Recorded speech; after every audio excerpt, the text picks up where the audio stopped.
विश्व मुक्त खेती और समृद्ध किसान, इस विषय पर मैं आपसे बात करूंगा।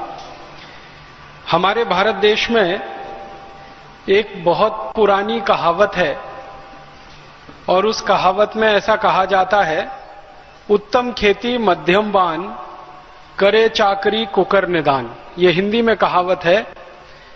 इसका अर्थ ये होता है कि खेती जीवन में सबसे उत्तम काम है, सबसे अच्छा काम है, सर्वश्रेष्ठ काम है।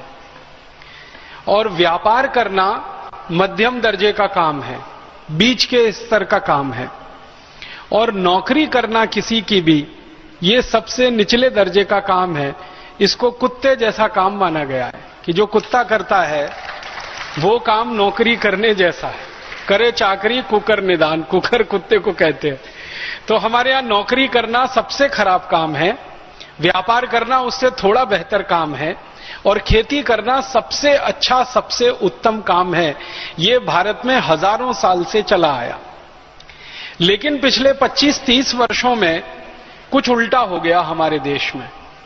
पिछले 25-30 वर्षों में ऐसा हो गया है कि खेती सबसे खराब काम है, व्यापार अभी भी मध्यम दर्जे पर है, और नौकरी सबसे अच्छा काम हो गया है।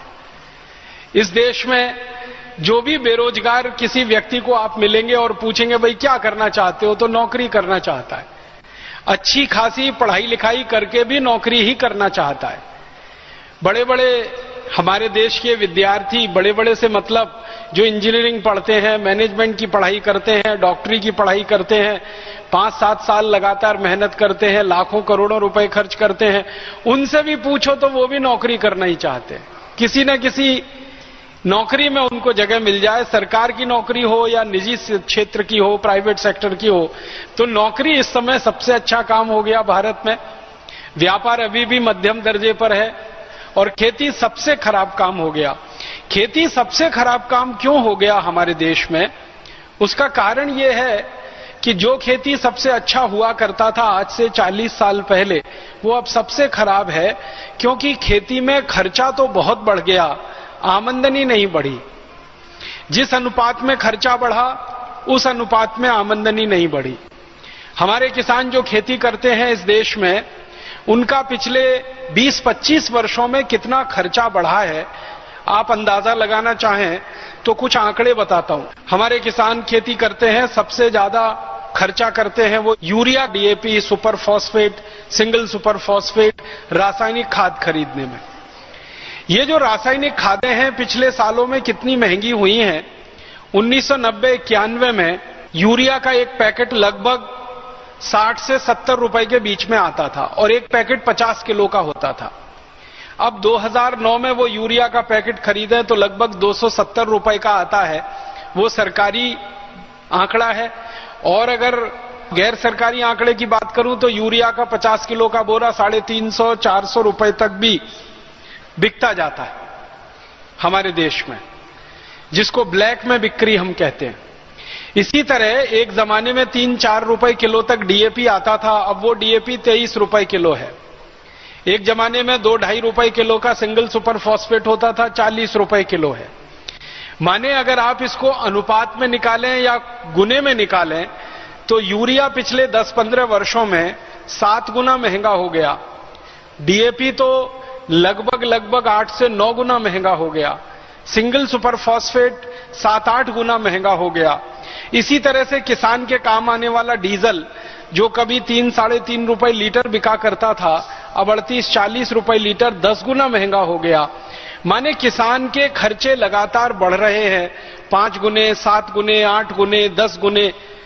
और किसान जो रासायनिक कीटनाशक और जंतुनाशक खरीदते और इस्तेमाल करते रहे हैं, जो जंतुनाशक, जो रासायनिक कीटनाशक 100 रुपए लीटर, 150-200 रुपए लीटर आते थे, आज उनकी कीमत 15,000 रुपए लीटर तक पहुंच गई। 20,000 रुपए लीटर तक हमारे यहां जंतुनाशक और कीटनाशक बिक रहे हैं। तो सैकड़ों गुना महंगा किसानों के लिए जंतुनाशक, कीटनाशक, और कई गुना महंगी खाद, रासायनिक, ये सब किसानों के खर्चे तो बहुत बढ़ गए हैं। लेकिन खेती से होने वाली आमदनी उस अनुपात में नहीं बढ़ रही है।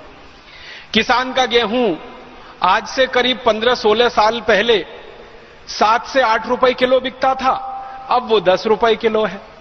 तो गेहूं के भाव में बढ़ोतरी मुश्किल से मुश्किल 15-20% हुई है और रासायनिक खाद के भाव में बढ़ोतरी 7 से 8 गुना ज्यादा हो गई है। अगर प्रतिशत में आप निकालेंगे तो सैकड़ों प्रतिशत में वृद्धि हुई है खाद की कीमत में, लेकिन गेहूं की कीमत जो खरीदने वाली है सरकार के द्वारा 20% की ही वृद्धि हुई है। इसी तरह धान की बात करें, आज धान खरीदा जाता है सारे भारत देश में 700 से 800 रुपए क्विंटल और आज से 12-13 साल 15 साल पहले तक खरीदा जाता था 500 रुपए क्विंटल। तो धान की कीमत में भी 20-25% की बढ़ोतरी हुई है। लेकिन धान पैदा करने के लिए जो यूरिया, डीएपी, सुपरफॉस्फेट लगता है या कीटनाशक लगते हैं, उनकी कीमतों में 700-800% की वृद्धि हो चुकी है। तो किसान जो बेचे उसकी कीमत तो ज्यादा बढ़ती नहीं है, किसान जो बाजार से खरीदे वो कई गुना ज्यादा महंगा हो गया है। तो पूरी की पूरी खेती घाटे में चली गई है। अब इस घाटे की खेती को करने में किसान की जो समस्या आ रही है वो ये कि वो जब भी खेती करता है, फसल निर्माण करता है, फसल उत्पादन होती है, बिक्री होते ही सारा पैसा किसान के हाथ से निकल जाता है। वो या तो खाद खरीदने वाली कंपनियों के जेब में, या कीटनाशक खरीदने वाली बेचने वाली कंपनियों की जेब में, या किसान के लिए बीज बेचने वाली कंपनियों की जेब में। किसान के पास कुछ नहीं बचता। तो दैनिक जीवन के काम चलाने के लिए किसान फिर कर्ज लेना शुरू करता है, फिर कर्ज का ब्याज भरना पड़ता है, फिर और कर्ज बढ़ जाता है, फिर और ब्याज देना पड़ता है। और आपको शायद जानकर ये तकलीफ होगी, दुख होगा कि भारत में किसान अकेला एक समूह है जो चक्रवर्ती ब्याज देता है कर्ज पर।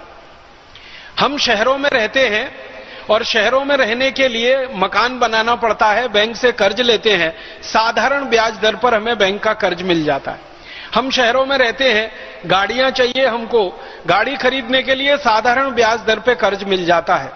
लेकिन किसान अपने खेत में ट्रैक्टर अगर चलाने के लिए ट्रैक्टर खरीदे, बैल खरीदे, किसान जंतुनाशक खरीदे, कीटनाशक खरीदे, उसके लिए कर्ज लेना पड़े सहकारी संस्थाओं से, पत संस्थाओं से, तो चक्रवर्ती ब्याज पे कर्ज मिलता है किसानों को।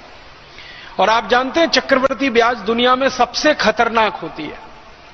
मैं एक दिन ऐसे ही मनोरंजन के लिए एक छोटा सा आकलन कर रहा था कि मैं अगर चक्रवर्ती ब्याज की दर पर कहीं से कर्ज ले लूं, मान लीजिए 1% की चक्रवर्ती ब्याज की दर पर 100 रुपए का कर्ज मैं ले लूं, मात्र 1% की चक्रवर्ती ब्याज की दर पर 100 रुपए का कर्ज ले लूं, तो 250 से 300 साल में वो कर्ज इतना हो जाता है कि संपूर्ण भारत देश की पृथ्वी के बराबर का सोना अगर मैं वापस कर दूं तो कर्ज मुक्त नहीं हो सकता।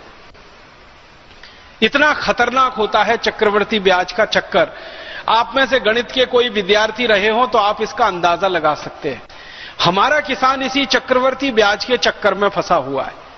इस देश का एक भी किसान भाई बहन ऐसा नहीं है जो कर्जदार न हो, क्योंकि खेती में उत्पादन के लिए जो खर्च है वो बहुत ज्यादा और बिक्री के लिए जो लाभ है वो बहुत कम। तो हर एक किसान कर्जे में फंसा है।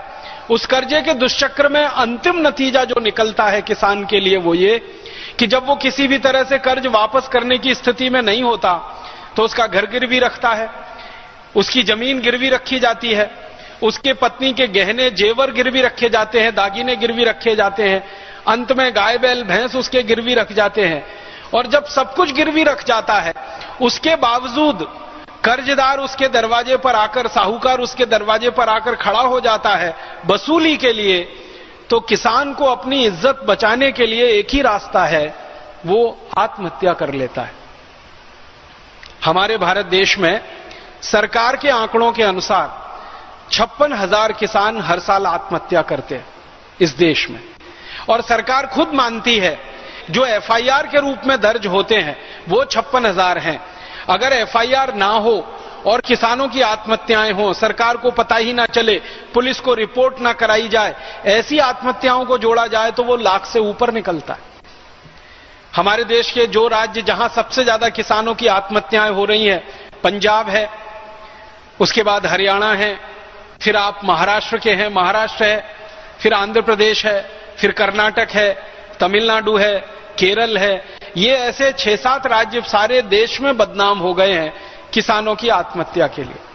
भारत सरकार समय समय पर आत्महत्या करने वाले किसानों के परिवारों का सर्वेक्षण कराती है और उन परिवारों से पूछा जाता है कि आखिर अब बताइए आपके घर में परिवार में आत्महत्या क्यों हुई।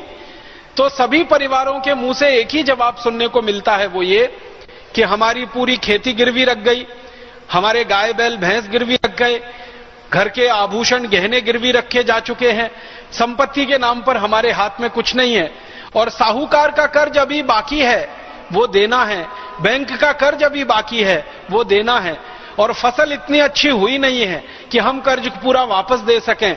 अगली फसल करने के लिए भी जेब में पैसा नहीं है, अगली फसल के लिए कोई बैंक कर्ज देने को तैयार नहीं है क्योंकि पुराना कर्ज वापस करने की हमारी हैसियत नहीं है। उस स्थिति में क्या करें? आत्महत्या ही एक आखिरी उपाय बचता है। ये जवाब उन सभी किसान परिवारों के मुंह से सुनने को मिला है जिनके